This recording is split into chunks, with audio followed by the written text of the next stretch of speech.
You know what I just thought of, right?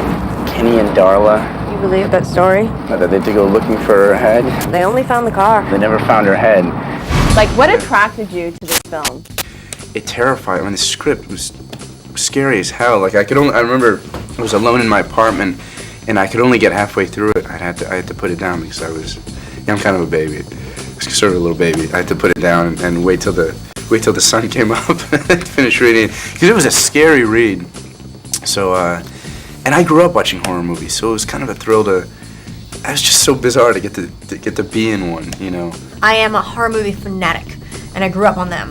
And I don't find many things scary. Things just don't scare me because I'm almost jaded. Like, it's just all, not frightening to me anymore. And after the first 20 pages of reading the script, I had to put it down. I was so scared. I had to put it down and I had to read it again in the daylight. I couldn't finish it at night. I was so frightened. So right away I said, okay, I have to go meet with the director and I have to do this. Is this your idea of a little adventure? I'm just gonna look. Hello! My question is, why did you go back to that storm drain? Well, that part's not me. I would have been hightailing it out of there if it were me. What are you thinking? Well, empty road, no one around, well, storm drain? I justified it by saying, what if it was you back there? And what if it was you back there? Wouldn't you want to go hell? Because we saw, it could have been somebody still alive. And that was my argument. You know the part in scary movies where somebody does something really stupid and everybody hates them for it? This is it. Did you feel safe on the set, and will you ever feel safe on an empty road again? Empty road, no, I will not. It's ruined that for me. The set, I did at times, other times it was creepy. When you're walking alone and you're not exactly on the set with all the lights, that was really creepy. That I didn't like. Sometimes going back to my house in the morning even, because we were shooting nights, was really, really creepy. Or on weekends we were staying up nights and I'd be sitting alone in my house and hearing weird sounds and I was creeped out. I was completely creeped out. You must have 5, maybe 600 bodies down there.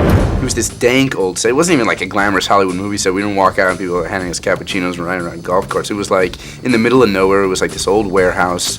And we were shooting nights with a lot of strange people in Central Florida, and the dead bodies looked real. All those dummies, they looked very real in the light. It was all dank and murky, so I had a lot to use. What's he doing? The hell is that? He dumped something down that pipe. Wrapped in a sheet.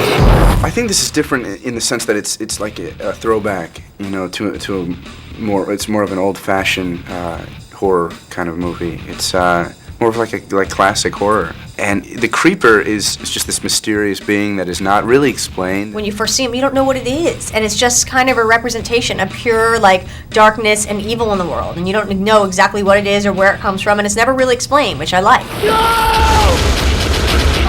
Jeepers Creepers.